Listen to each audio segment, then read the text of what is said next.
Supreme court collegium ने Delhi high court के justice Yashwant Verma को इलाहाबाद हाई कोर्ट भेजने की सिफारिश की है, जिसका Allahabad high court bar association ने कड़ा एतराज जताया। हमारे साथ बातचीत के लिए हाई कोर्ट बार एसोसिएशन के अध्यक्ष वरिष्ठ अधिवक्ता अनिल तिवारी जी हमारे साथ मौजूद हैं और तमाम अन्य अधिवक्ता हमारे साथ मौजूद हैं। सर, ये बताइए कि विरोध की क्या वजह है?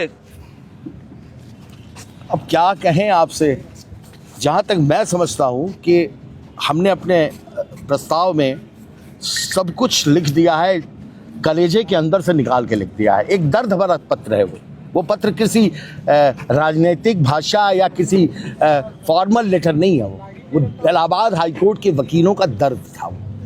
आपको मालूम है, आप अपने मेज पे पड़े किसी कागज का इस्तेमाल जब नहीं करते हैं तो आप क्या करते हैं? उसका आप उसे फाड़ते हैं और नीचे रखे एक डस्टबिन में उसको फेंक देते हैं कि कल आएगा जमादार, इसको उठा के ले जाएगा, कूड़े में फेंक देगा। क्या किया सुप्रीम कोर्ट ने?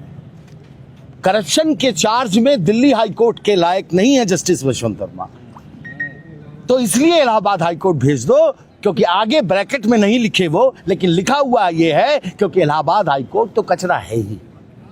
तो इलाहाबाद हाई कोर्ट कचरा का बिन नहीं है। तो किस तरह से विरोध करेंगे अगर वो यहाँ पर आते हैं, ज्वाइन करते हैं? उनके आने की खबर ने जब ये आग लगाई है तो आने के बाद क्या होगा अंदाजा लगा सकते हैं। मंजर आप अंदाज लगा लीजिए। ऐसा है कि ये इलाहाबाद हाई कोर्ट की जनता ने हमको एक विश्वास के साथ यहाँ का पद दिया था। मैं अपनी आखिरी सांस तक करप्शन के खिलाफ हूँ, करप्शन के खिलाफ रहूँगा, चाहे वो करप्शन हाईएस्ट पद ऑफ जुडिशरी से आ रहा हो या लोएस्ट से वकीलों के बीच से आ रहा हो। आप जानते हैं, वकील के खिलाफ भी अगर कोई एक्शन होता है सबसे पहले एक्शन मैं लेता हूँ। इस घटना से किस तरह से जो वादकारी हैं, जो लिटिगेंट्स हैं, वादकारी का तो जो नुकसान हुआ है उसका तो अंदाज मीडिया को तब पता चलेगा जब यहाँ वादकारियों की संख्या गायब हो जाएगी, केवल वकील दिखेंगे।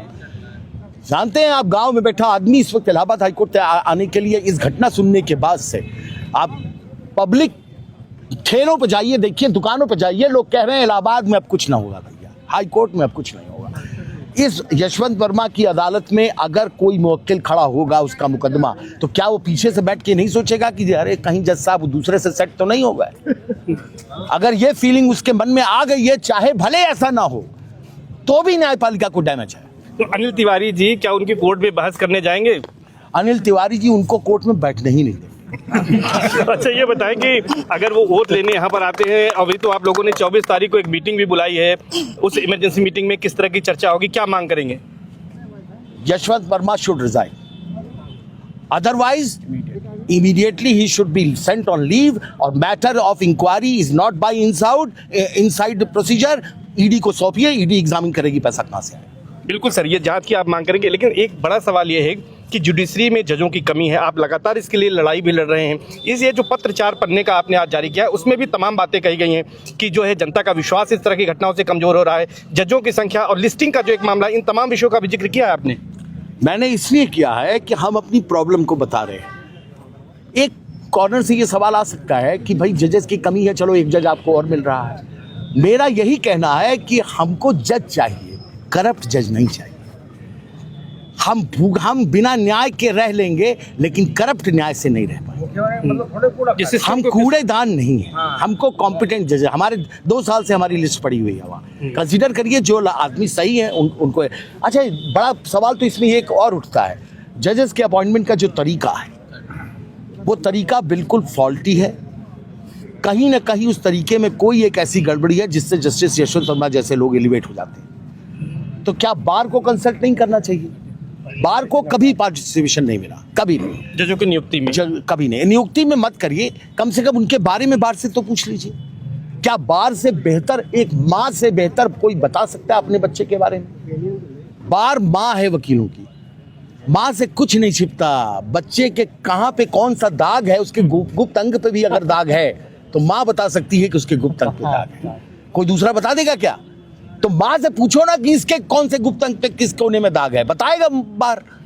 तो फिलहाल जस्टिस यशवंत वर्मा का विरोध जारी रहेगा? जारी रहेगा, उनका विरोध तो है ही। हम सुप्रीम कोर्ट के कोलिजियम से रिक्वेस्ट करेंगे कि हमारे विरोध को कंसीडर करते हुए उनको तत्काल प्रभाव से जुडिशियल काम से मुक्त किया जाए, उनको सुप्रीम कोर्ट रजिस्ट्री के साथ अटैच कर लिया जाए।